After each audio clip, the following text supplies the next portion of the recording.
the Indian Institute of Mass Communication, where we are continuing interactions between the students of radio and television journalism and prominent public personalities. Today we have on our show a person who is very hard to describe because he is so multifaceted. Is he a diplomat? Is he a writer? Is he a columnist? Is he an MP? Is he a minister? Is he a politician? Well, I really don't know the answer to that question, so why don't I just ask him. Dr. Shashi Tharoor, welcome to IIMC. Thank you. Good to be with you, Anna. And with your students. And so that's the first question. How do you actually see yourself? What are you? A politician, a diplomat, a writer, an observer? What is it? I guess I've been all of those things. I'm a human being with a number of responses to the world I see around me, some of which I manifest in each of those ways. You are one of the things that's very rare about you in this in our country and in the political scenario is that you are such a communicator.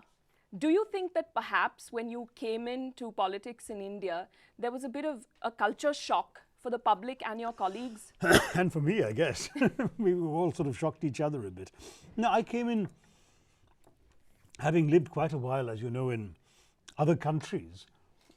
And I sort of had unconsciously imbibed the notion that in a democracy, accessibility to the people through the media was what the name of the game was all about. So I tended to be very open, very accessible. I never said no to a request for an interview or for an opinion. But that isn't our political culture. Maybe it will become one day, but it isn't yet. And so I got this ferocious backlash, not just from other politicians, which would have been less surprising, but much more from the media itself, which sort of seemed to delight in finding in things I said material for breaking news headlines about controversies. And I still don't believe that any one of the so-called controversies that assailed me for things I'd said would have been controversies in any other democracy.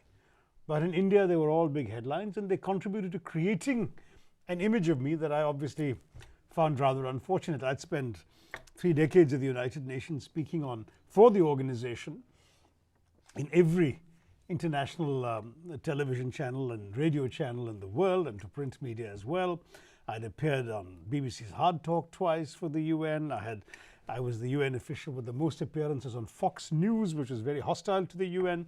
I was always the guy who was trusted to be able to say the right thing at the right time. And in those 30 years, there's never been one instance of my allegedly having put my foot wrong or said something that wasn't appropriate to say.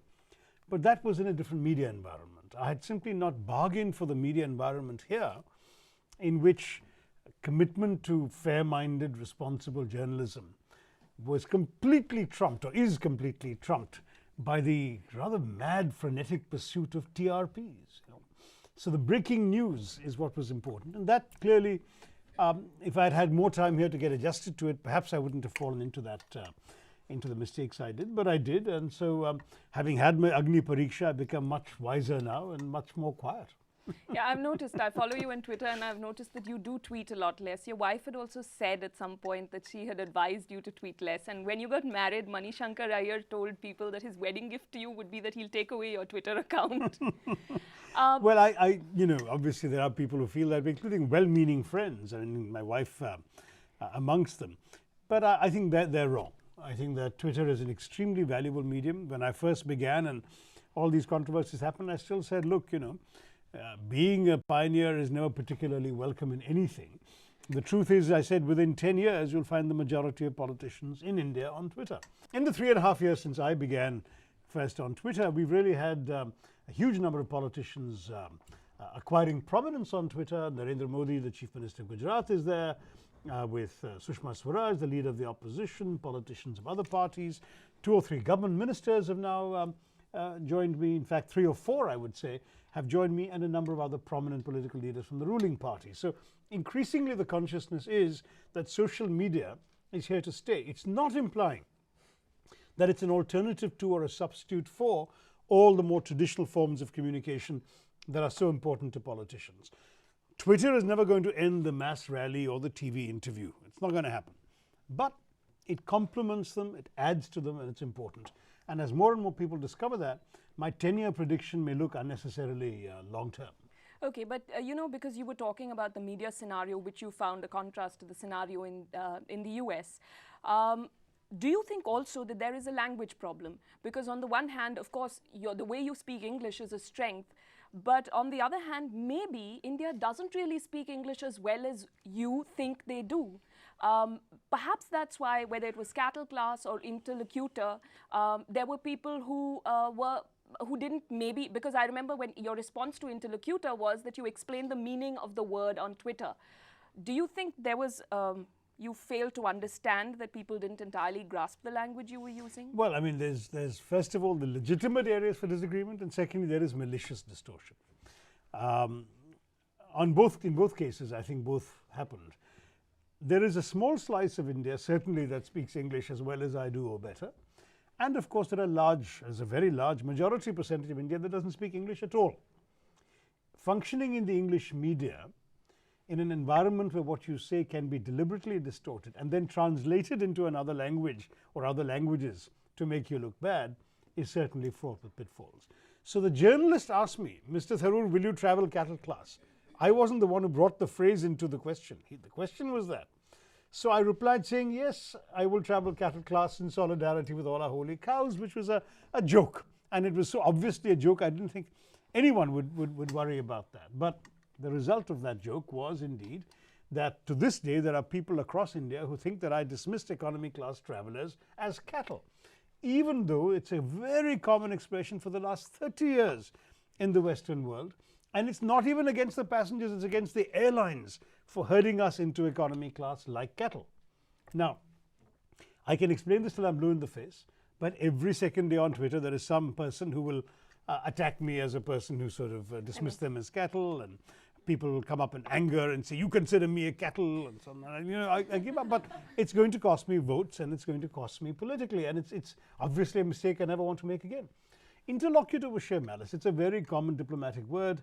In fact, as you know, our own government uses it. The Home Minister has sent interlocutors to Kashmir. The problem is that that there are some people, I think, who had it in for me, to put it very bluntly, who are looking for things they can needle me on. And so deliberately mistranslating interlocutor to intermediary gave them an excuse to allege that I was subverting Indian foreign policy, and thereby put me in a bad shape, and more important, undermine the extremely successful visit of the Prime Minister to Saudi Arabia. So with all of these things, I've learned that in many, many ways, it was my willingness to speak to them that turned out to be the biggest pitfall. And so I've retreated very much from the media. I do very, very few interviews, and usually in environments like this, where we can actually talk one-to-one and the entire conversation is carried, rather than an unwary soundbite that can be taken out of context and distorted. So I'm just not in that game anymore. And I think to some degree, the more politicians stay away from the cameras, the more Indian democracy is impoverished. But apparently our media prefers that, rather than looking at the entire national conversation as something they too have a stake in. Okay, the students have questions for you. Tolerance of the Indian society as regards to the Ashish Nandi and Vishwarupam controversy. But when and others. I mean, going back to M.F. Hussain, and Taslima Nasreen and all of that. All right, but when we consider the Dalits and Muslims also who protested against it, they also are expressing their freedom of right to speech and expression. So in India, where do we actually draw the line to this fundamental right of ours? See, that's what Could I add to that question? Yeah, you know, that there seems to be Good a lack question. of nuance in the debate on freedom of expression, to the extent that anyone who protests now is seen as a violent protester. So it's almost now like protesting is wrong. And we seem to have forgotten where we are drawing the line. So would you just clarify what you think about Oh, I'm not sure that's true at all, and I think still the intolerant ones are still winning the argument. But the intelligentsia seems to see every But the protester as intelligentsia has become very impatient with all of this banning and oversensitivity, because many things that people object to, they simply don't have to watch, they don't have to read. Denying others the right to watch it and read it is fundamentally problematic. That's the first issue.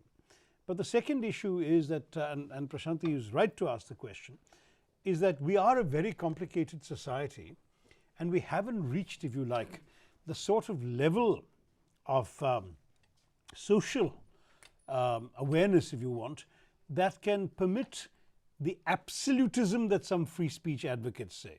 There are free speech advocates in our country who say free speech is free speech and can never be abridged. That is an American position. In America, that is the law of the land. In India, frankly, there is a problem with that, because we are not yet a society where that can happen. And just as, you know, a woman on a beach can take off her top in places like Saint-Tropez and Copacabana without attracting any comment, but cannot do so in Goa or Kovalam. Similarly, there are things you can say in those places that you can't say here without different consequences.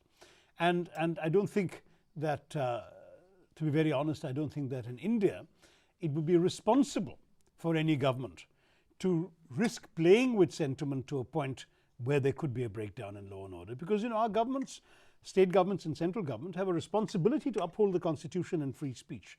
But they also have a responsibility to maintain public order. And if you've got a situation where a community is so offended by something that it could get completely out of hand, we know that on the Satanic Verses there were riots in which people died in Pakistan, for example. Then the situation is much more analogous to asking, well, is this like lighting a match at a petrol pump? You know, it's much better to snuff out the match than to close down the petrol pump. And that's the, or to burn down the petrol pump, which is the danger that exists. And striking that balance is tough. There's a very famous American judge, Oliver Wendell Holmes, who said that freedom of speech does not include the right to falsely shout fire in a crowded theatre. Which means what? You shout fire, there's a stampede, people crush each other to death, perhaps they destroy furniture, property in their rush to rush out, and the negative consequences outweigh the benefit of a person's freedom to shout fire. That's essentially the kind of line we have to draw in India too. I would agree that in other countries and other societies they may have moved beyond that kind of yardstick, and in a country like America today a lot is permissible that would not be permissible here. But we have to strike the right balance. I hope that in interpreting where that line is, that governments will always err on the side of freedom and not on the side of intolerance. But the government is constantly going to have to make that judgment on a case-by-case basis, place by place, context by context.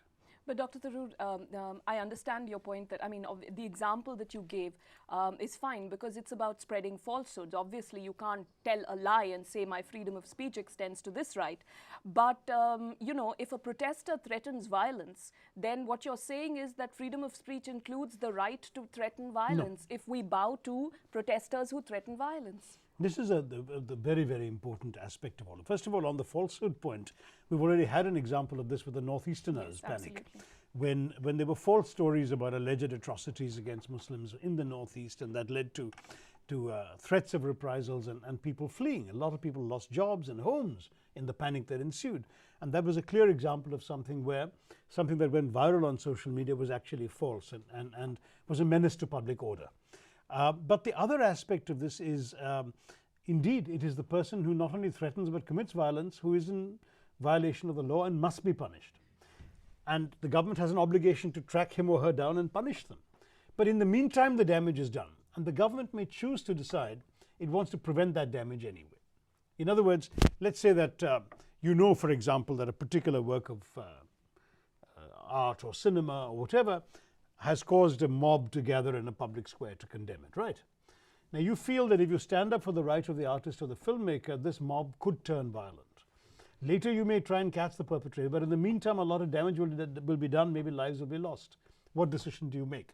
So you have to put yourself also in the place of the administrator, the government official, the police officer, trying to figure out how to deal with a particular crisis. Now this doesn't happen that often in the Western world. You don't have mobs gathering and torching places, though once in a while you have breakdowns of law and order there too.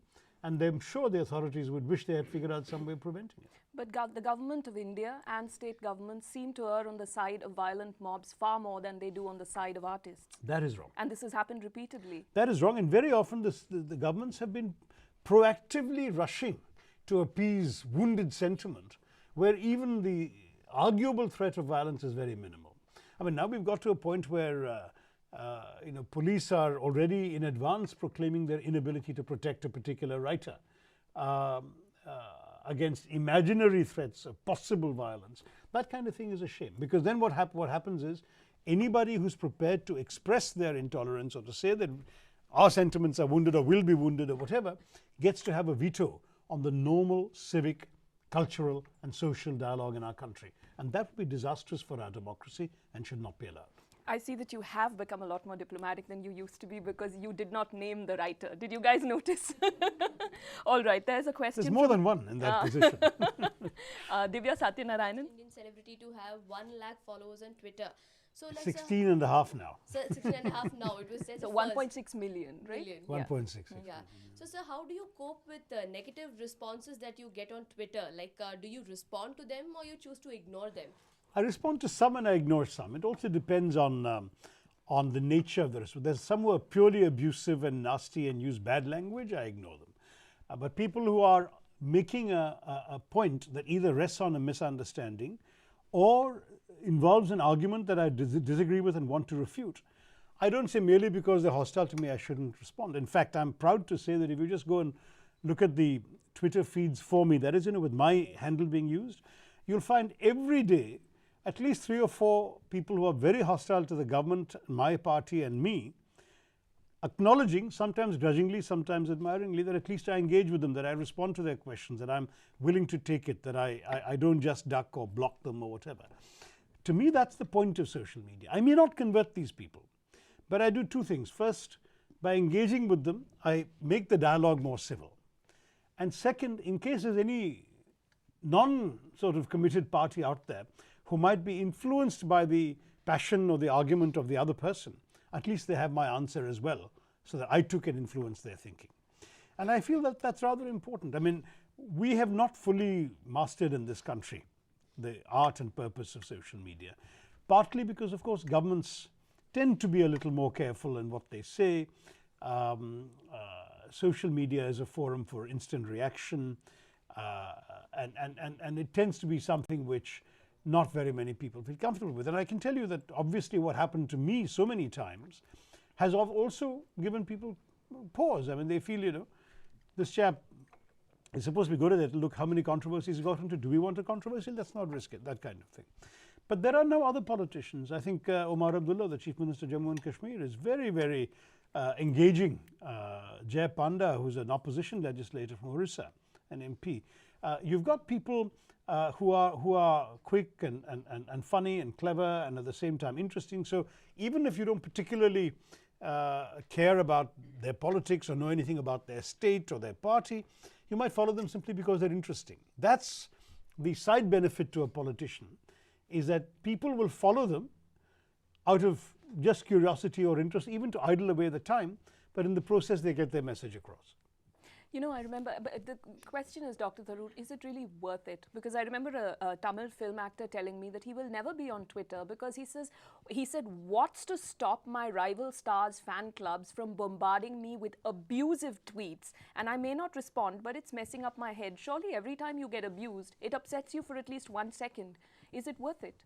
Very fair point. In fact, I was talking to Shah Rukh Khan the other day, and he's done very well on Twitter for a long time, and he's been a very intimate and personal tweeter. He does his own tweets. He doesn't have a PR agency doing it for him. Now, he's taken a holiday from Twitter because he says the abuse was getting too much for him. And there have been other cases.